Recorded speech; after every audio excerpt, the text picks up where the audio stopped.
नमस्कार, आपका बहुत-बहुत स्वागत है हमारे यूट्यूब चैनल पर। तो आज के लेक्चर में हम पढ़ने वाले हैं फार्माकोथेरापेutiक्स का चैप्टर नंबर 2, जिसमें हमारा आज का टॉपिक होगा रेस्पिरेटरी सिस्टम। तो रेस्पिरेटरी सिस्टम में 2 डिसीज़ हमें दिए गए हैं, एक है अस्थमा और दूसरा है सीओपीडी।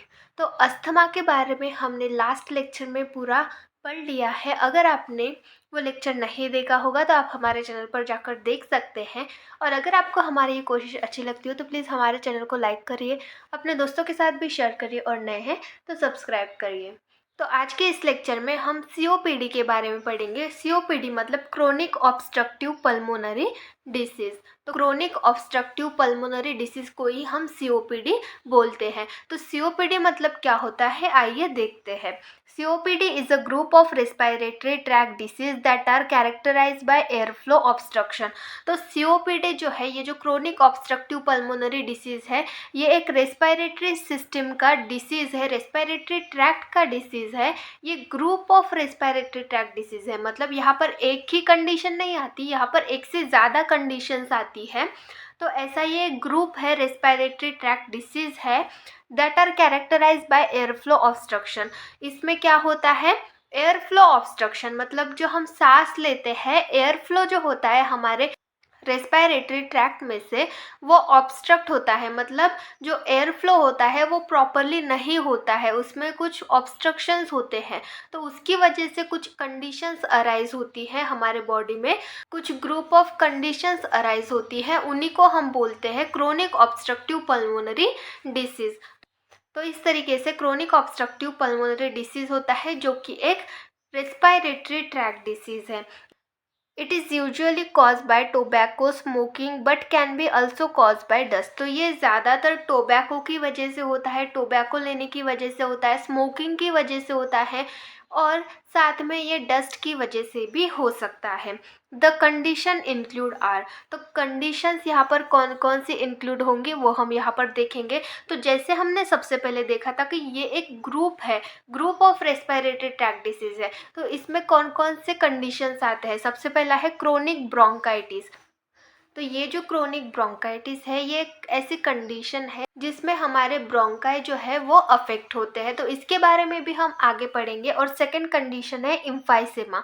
तो इम्फाइसेमा, इसके बारे में भी हम आगे डिटेल में पढ़ेंगे। तो ये जो 2 कंडीशंस है, ये 2 कंडीशंस जब हमारे बॉडी में अराइज होती है तो उस टाइम पे हम बोलते हैं कि हमें सीओपीडी है, मतलब क्रोनिक ऑब्स्ट्रक्टिव पल्मोनरी डिसीज़ है। A person with COPD may have either emphysema और chronic bronchitis but many have both. तो कोई भी पर्सन जिसको सीओपीडी है उसको या तो इम्फाइसेमा हो सकता है या फिर क्रोनिक ब्रोंकाइटिस हो सकता है। पर बहुत सारे ऐसे लोग हैं जिनमें ये दोनों कंडीशंस, इम्फाइसेमा और क्रोनिक ब्रोंकाइटिस, ये दोनों कंडीशंस देखी जाती हैं। सम पीपल विथ सीओपीडी में अल्सो हैव अस्थमा। तो कुछ लोग जिनको सीओपीडी होता है उनमें अस्थमा भी देखा जाता है, उनको अस्थमा भी होता है। COPD is also known as. तो सीओपीडी के कुछ अलग अलग नाम भी हैं, उनके बारे में देखेंगे। तो सबसे पहला है सीओआरडी। सीओआरडी मतलब chronic obstructive respiratory disease. Then next है सीओएडी मतलब chronic obstructive airways disease. Then next है सीओएलडी मतलब क्रोनिक ऑब्स्ट्रक्टिव लंग डिसीज। और नेक्स्ट है CAL मतलब क्रोनिक एयरवे लिमिटेशन। तो इस तरीके से सीओपीडी को इन नाम से भी जाना जाता है। ये सारे नाम भी सीओपीडी को दिए जा सकते हैं। देन नेक्स्ट है ब्रोंकाइटिस। तो ब्रोंकाइटिस के बारे में हम यहाँ पर सबसे पहले पढ़ेंगे। हमने सीओपीडी में देखा जैसे कि सीओपीडी ये एक group of respiratory tract disease है, इसमें कौन कौन से डिसीज आते हैं, इम्फाइसेमा और क्रोनिक ब्रोंकाइटिस। तो उनमें से हम यहाँ पर सबसे पहले ब्रोंकाइटिस के बारे में पढ़ेंगे। ब्रोंकाइटिस ये कंडीशन होती क्या है, किस तरीके से होती है, क्या होता है इसमें, ये किस तरीके से अराइज होती है, ये सारी डिटेल हम यहाँ पर देखेंगे। Bronchi means air passage. तो जो ब्रोंकाई होते हैं हमारे बॉडी में, ये एक एयर पैसेज होती है। ये ब्रोंकाई क्या करती है, जो एयर होती है वो लंग्स तक पहुंचाने में मदद करती है। तो ब्रोंकाई मतलब क्या होता है, ये एक टाइप का एयर पैसेज होता है। जो हमारे बॉडी में एयर होती है वो ब्रोंकाई के थ्रू पास होती है। तो यहाँ पर हम ब्रोंकाइटिस की डेफिनेशन सबसे पहले देखेंगे। Bronchitis is a chronic inflammation of the air passage with in the lungs. तो ब्रोंकाइटिस ये एक ऐसी कंडीशन है, यहाँ पर एक क्रोनिक इन्फ्लामेशन होती है। क्रोनिक इन्फ्लामेशन मतलब बहुत ही ज़्यादा इन्फ्लामेशन, सूजन आ जाती है of the air passage with in the lungs. तो हमारे जो लंग में एयर पैसेज है, एयर पैसेज मतलब हमारी जो ब्रोंकाई है उन ब्रोंकाई में सूजन आ जाती है, इन्फ्लामेशन आ जाती है, उस कंडीशन को हम बोलते हैं ब्रोंकाइटिस। तो ब्रोंकाइटिस ये एक सिंपल कंडीशन है जिसमें हमारी जो एयर पैसेज होती है, हमारी जो ब्रोंकाइज होती है वो इन्फ्लेम हो जाती है। तो इस तरीके से सिंपल सी डेफिनेशन है इसकी। देन नेक्स्ट है, it occurs when the trachea and bronchi that is the Airways. Trachea ये भी एक पैसेज है जिसके थ्रू एयर पास होती है। With in the lungs become inflame because of certain infections. तो ये कंडीशन कब ऑकर होती है, जब हमारे ट्रैकिया और ब्रोंकाइज जो है वो इन्फ्लेम हो जाते हैं, उनमें सूजन आ जाती है बिकॉज ऑफ सर्टन इन्फेक्शंस। तो सूजन क्यों आती है, कोई इन्फेक्शन हो गया या फिर डस्ट हो गया, बहुत ज़्यादा डस्ट हो गया, तो उनकी वजह से ये सूजन आती है, उनकी वजह से इन्फ्लामेशन होती है। कोई इन्फेक्शन हो जाता है हमारे रेस्पिरेटरी ट्रैक्ट में, उसकी वजह से वहाँ पर इन्फ्लामेशन हो सकती है। तो उसकी वजह से ये ब्रोंकाइटिस या कंडीशन ऑकर होती है। देन नेक्स्ट हम देखेंगे टाइप्स ऑफ ब्रोंकाइटिस।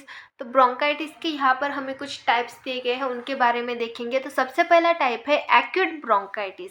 तो एक्यूट ब्रोंकाइटिस मतलब क्या होता है, acute bronchitis is usually caused by viruses और bacteria and may last several days और वीक्स। तो ये जो एक्यूट ब्रोंकाइटिस है ये ज़्यादातर वायरसेस की वजह से होता है या फिर बैक्टीरिया की वजह से होता है, एंड में लास्ट सेवरल डेज और वीक्स। और ये ज़्यादातर कुछ दिनों तक का रहता है और कुछ वीक तक ही रहता है। Acute bronchitis is characterized by cough and sputum production. Acute bronchitis में क्या होता है, यहाँ पर बहुत ज़्यादा कफ आता है, बहुत ज़्यादा खांसी आती है और कफ आता है, और स्पूटम प्रोडक्शन मतलब जो म्यूकस है वो बहुत ज़्यादा प्रोड्यूस होता है एक्यूट ब्रोंकाइटिस में। तो इस तरीके से ये कंडीशन होती है एक्यूट ब्रोंकाइटिस। देन नेक्स्ट हम देखेंगे क्रोनिक ब्रोंकाइटिस। क्रोनिक ब्रोंकाइटिस ये सेकेंड टाइप है ब्रोंकाइटिस का, इसके बारे में देखेंगे। Chronic bronchitis is not necessarily caused by infection and is generally part of syndrome called COPD। तो क्रोनिक ब्रोंकाइटिस ये कोई इन्फेक्शन से कॉज नहीं होती, मतलब ये ज़रूरी नहीं है कि ये इन्फेक्शन से ही हो, ये किसी दूसरी कंडीशन की वजह से भी हो सकती है, और ये COPD का पार्ट होती है। मतलब ये ब्रोंकाइटिस, जो क्रोनिक ब्रोंकाइटिस अगर हमारे बॉडी में है, हमारी जो ब्रोंकाई है वो इन्फ्लेम हो गई हो और क्रोनिक ब्रोंकाइटिस अगर हमें हो, तो ये एक पार्ट होता है क्रोनिक ऑब्स्ट्रक्टिव पल्मोनरी डिसीज का। इट में last several week to several month, मतलब ये लॉन्गर ड्यूरेशन का होता है, कुछ वीक या फिर कुछ मंथ तक ये हो सकता है। It is characterized by persistent cough that produce sputum for at least 3 months. तो इसमें क्या होता है, यहाँ पर परसिस्टेंट कफ आता है, बहुत ज़्यादा खांसी आती है जो कि स्पूटम प्रोड्यूस करती है, बहुत ज़्यादा म्यूकस प्रोड्यूस करती है फॉर एटलीस्ट 3 मंथ्स, मतलब 3 महीने तक इस तरीके की खांसी हमें रहती है। तो उस कंडीशन को हम बोलते हैं क्रोनिक ब्रोंकाइटिस। तो इस तरीके से ये कंडीशन होती है। देन नेक्स्ट है इटियोलॉजी। यहाँ पर हम इटियोलॉजी देखेंगे। इटियोलॉजी मतलब रीज़न। ये जो क्रोनिक ब्रोंकाइटिस है इसके होने के रीज़न क्या है, ये किस वजह से होता है, उसके बारे में देखेंगे। तो सबसे पहला है लंग इन्फेक्शन। तो हमारे लंग्स में अगर इन्फेक्शन हुआ हो, चाहे वो वायरल हो या फिर बैक्टीरियल हो, तो उस कंडीशन में हमें ब्रोंकाइटिस हो सकता है।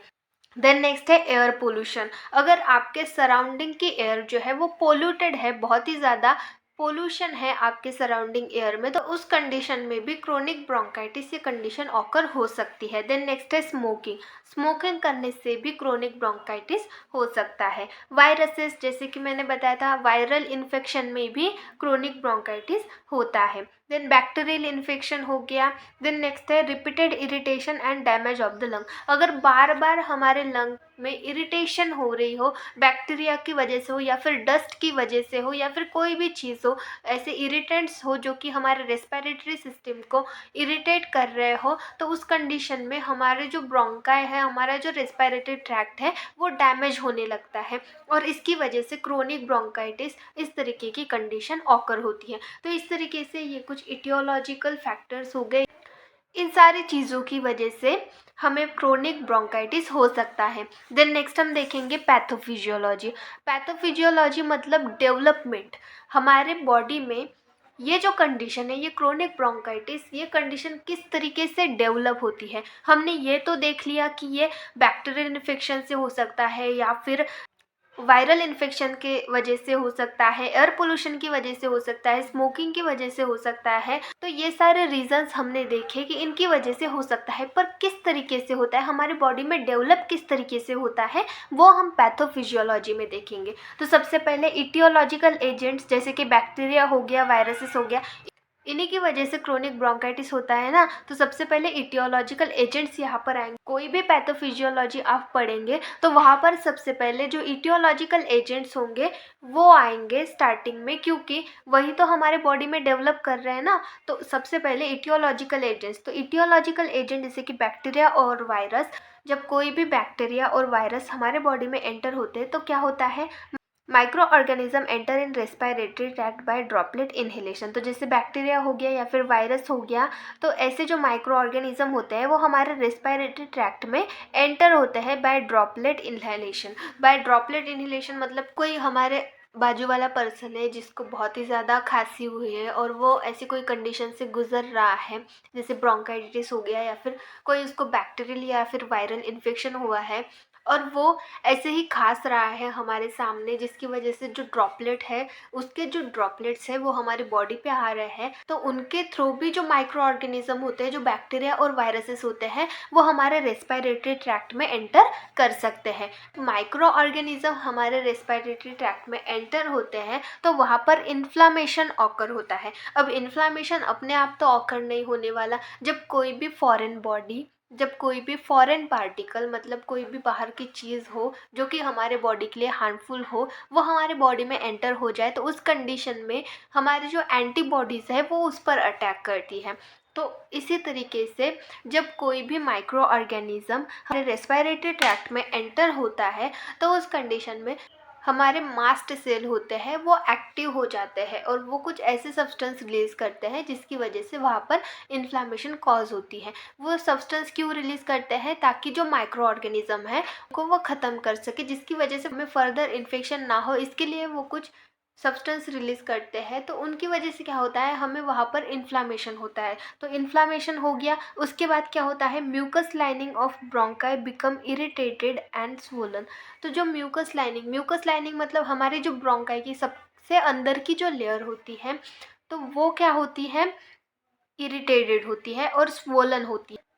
तो वहाँ पर क्या होता है, कुछ ऐसे सब्सटेंस रिलीज होते हैं जो कि हमारी ब्रोंकाई की लाइनिंग को इरिटेट करती है, जिसकी वजह से वहाँ पर सूजन आ जाती है, स्वेलिंग आ जाती है। उसके बाद क्या होता है, स्वेलिंग आने के बाद क्या होता है, fluid leak in response to the inflammation. तो वहाँ से क्या होता है, पानी निकलने लगता है, फ्लूइड लीक होने लगता है हमारे सेल्स में से। जो हमारे ब्रोंकाई की म्यूकस लाइनिंग की सेल्स होती हैं उनमें से फ्लूइड लीक होने लगता है, क्योंकि वहाँ पर बहुत ही ज़्यादा इन्फ्लामेशन हुई है इसकी वजह से।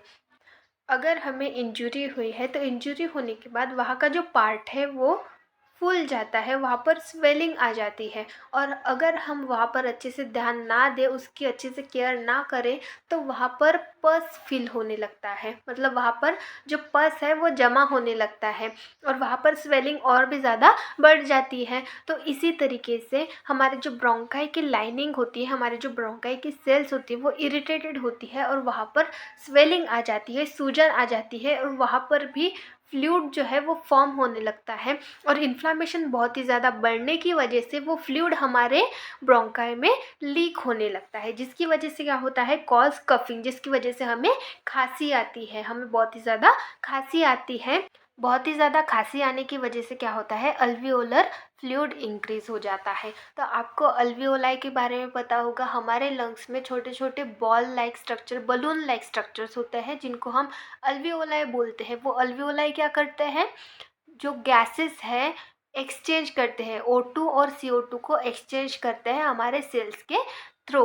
तो ये जो अल्वियोलाई है, इनमें जो फ्लूइड है वो बहुत ही ज़्यादा बढ़ जाता है। वहाँ पर फ्लूइड बढ़ जाने की वजह से, जो भी फ्लूइड है वो बढ़ जाने की वजह से वहाँ पर जो रास्ता रहता है CO2 और O2 का ट्रांसफ़र होने का, मतलब जो हम सांस लेते हैं तो ऑक्सीजन हमारे बॉडी में जाता है और CO2 बाहर निकलता है, तो वहीं से एक्सचेंज होता है। हमारे जो सेल्स होते हैं वहीं से एक्सचेंज करते हैं CO2 को और O2 को। अल्वियोलाई में ही फ्लूइड अगर बढ़ जाता है तो उसकी वजह से CO2 और O2 प्रॉपरली एक्सचेंज नहीं हो पाते, जिसकी वजह से क्या होता है, नैरोविंग ऑफ एयरवे, मतलब वहाँ पर फ्लूइड बहुत ज़्यादा बढ़ जाने की वजह से हमारा जो एयरवे है वो नैरो हो जाता है, कम हो जाता है, और जिसकी वजह से जो ऑक्सीजन और कार्बन डाइऑक्साइड है उनका ट्रांसफ़र प्रॉपरली नहीं हो पाता। तो इस तरीके से ये क्रोनिक ब्रोंकाइटिस ये कंडीशन ऑकर होती है हमारी बॉडी में। देन नेक्स्ट हम देखेंगे क्लिनिकल मैनिफेस्टेशन। ये कंडीशन जो है, इसके सिम्टम्स किस तरीके से होते हैं वो हम यहाँ पर देखेंगे। क्लिनिकल मैनिफेस्टेशन मतलब सिम्टम्स। तो सबसे पहला है परसिस्टेंट कफ विच में प्रोड्यूस म्यूकस। तो बहुत ही ज़्यादा कफ आता है, कंटिन्यू कफ आता है जो कि म्यूकस प्रोड्यूस करता है। देन नेक्स्ट है वीजिंग। वीजिंग मतलब जब हम सांस लेते हैं तो आवाज़ आती है, उसी को हम बोलते हैं वीजिंग। देन नेक्स्ट है लो फीवर एंड चिल्स, मतलब फीवर रहता है, बुखार रहता है और ठंडी लगती है। देन नेक्स्ट है चेस्ट टाइटनिंग, तो हमारे चेस्ट में ऐसे टाइट टाइट लगता है। देन नेक्स्ट है सोर थ्रोट। देन नेक्स्ट है बॉडी एचेस, बॉडी पेन होती है। और नेक्स्ट है ब्रीथलेसनेस, मतलब सांस लेने में तकलीफ होती है। तो इस तरीके से सिम्टम्स इस कंडीशन में देखे जाते हैं। देन नेक्स्ट है डायग्नोसिस। डायग्नोसिस यहाँ पर हम देखेंगे, डायग्नोसिस मतलब ये जो कंडीशन है ये कैसे डिटेक्ट की जाती है। तो सबसे पहला है physical examination. Most of the disease condition में फिजिकल एग्जामिनेशन किया जाता है, मतलब फिजिकली वो पर्सन फिट है कि नहीं है, या फिर कुछ सिम्टम्स दिख रहे हैं, वो सबसे पहले चेक किया जाता है। देन नेक्स्ट है पल्मोनरी लंग फंक्शन टेस्ट। तो पल्मोनरी लंग फंक्शन टेस्ट में बहुत सारे टेस्ट होते हैं, जैसे स्पायरोमेट्री हो गया। तो इस तरीके के टेस्ट यहाँ पर परफॉर्म किए जाते हैं। यहाँ पर जो हमारे लंग की कैपेसिटी है एयर को ट्रांसफ़र करने की, वो देखी जाती है। अगर जो नॉर्मल कैपेसिटी है वही रही तो वहाँ पर नॉर्मल कंडीशन है, ऐसा बताया जाता है। अगर किसी पेशेंट में ब्रोंकाइटिस ये कंडीशन है तो उसकी लंग कैपेसिटी नॉर्मल के कंपेयर में कम होती है। तो इस तरीके से ये डिटेक्ट किया जाता है। देन नेक्स्ट है ब्लड टेस्ट। ब्लड टेस्ट किया जाता है, WBC काउंट किया जाता है, यहाँ पर स्पूटम टेस्ट किया जाता है, कोई इन्फेक्शन तो नहीं है इसीलिए स्पूटम टेस्ट किया जाता है। देन नेक्स्ट है स्पायरोमीटर एक्सरसाइज। स्पायरोमीटर मतलब यहाँ पर भी हमारे लंग की कैपेसिटी जो है वो की जाती है। देन नेक्स्ट है ब्रोंकोस्कोपी। ब्रोंकोस्कोपी यहाँ पर की जाती है। तो इस तरीके से ये डायग्नोस्टिक टेस्ट किए जाते हैं क्रोनिक ब्रोंकाइटिस को डिटेक्ट करने के लिए। देन नेक्स्ट हम देखेंगे ट्रीटमेंट। ये जो क्रोनिक ब्रोंकाइटिस ये कंडीशन है, इसको हम किस तरीके से ट्रीट करेंगे वो हम यहाँ पर देखेंगे। तो सबसे पहले हम नॉन फार्माकोलॉजिकल ट्रीटमेंट देखेंगे, मतलब विदाउट मेडिसिन इस कंडीशन को हम किस तरीके से ट्रीट कर सकते हैं उसके बारे में देखेंगे। तो सबसे पहला है अवॉइड स्मोकिंग। आपको स्मोकिंग नहीं करनी है, इसकी वजह से आपके लंग्स और भी ज़्यादा खराब हो सकते हैं। देन नेक्स्ट है न्यूमोनिया वैक्सीनेशन। तो हमें न्यूमोनिया की वैक्सीनेशन लेनी है। तो न्यूमोनिया की वैक्सीनेशंस आती है, वैक्सीन्स आती है, तो हमें वैक्सीनेशन करनी है। देन नेक्स्ट है वॉशिंग हैंड्स रेगुलरली। आपके हाथ रेगुलरली धोने हैं आपको, क्योंकि हम कहीं भी हाथ लगाते हैं तो हमारे हाथ पे सबसे ज़्यादा बैक्टीरिया प्रेजेंट होते हैं, इसीलिए आपको आपके हैंड्स रेगुलरली वॉश करते रहना है। देन नेक्स्ट है अवॉइड कोल्ड लोकेशन। तो ज़्यादा कोल्ड लोकेशन में, ठंडी जगह पर जाना आपको अवॉइड करना है, अगर तरीके की कंडीशन आपको है तो। देन नेक्स्ट है ऑक्सीजन थेरेपी। ऑक्सीजन थेरेपी लेना बहुत ज़रूरी है, ताकि जो ऑक्सीजन का अमाउंट है आपकी बॉडी में वो कम ना हो। तो इस तरीके से ये कुछ नॉन फार्माकोलॉजिकल ट्रीटमेंट हो गए। देन नेक्स्ट है फार्माकोलॉजिकल ट्रीटमेंट। फार्माकोलॉजिकल ट्रीटमेंट मतलब यहाँ पर हम कौन कौन सी मेडिसिन यूज़ करेंगे इस कंडीशन को ट्रीट करने के लिए, वो हम यहाँ पर देखेंगे। तो सबसे पहला है ब्रोंकोडायलेटर्स। ब्रोंकोडायलेटर्स क्या करते हैं, ये हमारे ब्रोंकाई को डायलेट करते हैं। अब ब्रोंकाई जो है वहाँ पर स्वेलिंग आने की वजह से वो नैरो हो जाते हैं। तो ये जो मेडिसिन क्या करते हैं, ये ब्रोंकाई को डायलेट करते हैं, रिलैक्स कर देते हैं, जिसकी वजह से जो एयरवे है वो ओपन हो जाता है। तो इसका एग्जाम्पल है थियोफाइलिन, ये इसका एग्जाम्पल है, ये मेडिसिन है जो कि इस कंडीशन में दी जाती है। देन नेक्स्ट है म्यूकोलाइटिक्स। म्यूकोलाइटिक्स मतलब जो म्यूकस प्रोड्यूस होता है इस कंडीशन में, तो म्यूकस को कम करने के लिए ये मेडिसिन दी जाती है। तो इसके एग्जाम्पल है एसिटिलसिस्टिन एंड कार्बोसिस्टिन। इस तरीके की मेडिसिन होती है जो कि म्यूकोलाइटिक्स होते हैं, म्यूकस को कम करने के लिए दी जाती है। देन नेक्स्ट है एंटी इन्फ्लामेटरी मेडिसिन। तो एंटी इन्फ्लामेटरी मेडिसिन मतलब इन्फ्लामेशन बहुत ही ज़्यादा अगर बढ़ गया है तो इन्फ्लामेशन को कम करने के लिए जो मेडिसिन दी जाती हैं उन्हीं को हम बोलते हैं एंटी इन्फ्लामेटरी मेडिसिन। इसके एग्जांपल है एसिटामिनोफेन एंड आइबुप्रोफेन। तो इस तरीके से इसके मेडिसिन हो गए anti inflammatory medicine. Then next है एंटीबायोटिक्स। अगर कोई बैक्टीरियल इन्फेक्शन है या फिर वायरल इन्फेक्शन है तो उसको ट्रीट करने के लिए एंटीबायोटिक्स दिए जाते हैं, जैसे कि डॉक्सीसाइक्लिन हो गया, एम्फिसिलिन हो गया, एमॉक्सिसिलिन। इस तरीके से मेडिसिन दिए जाते हैं अगर किसी को इन्फेक्शन हुआ है तो इस तरीके से ये हमारा फार्माकोलॉजिकल ट्रीटमेंट हो गया। तो इस तरीके से ये कंडीशन होती है क्रोनिक ब्रोंकाइटिस। तो आज के लेक्चर में बस इतना ही। जो हमारा एक टॉपिक है emphysema, chronic obstructive pulmonary disease में जो सबसे पहली कंडीशन होती है क्रोनिक ब्रोंकाइटिस, इसके बारे में हमने यहाँ पर पढ़ लिया। और जो सेकेंड डिसीज़ है एम्फाइसेमा, उसको हम नेक्स्ट लेक्चर में देखेंगे। आज के लेक्चर में बस इतना ही। Thank you.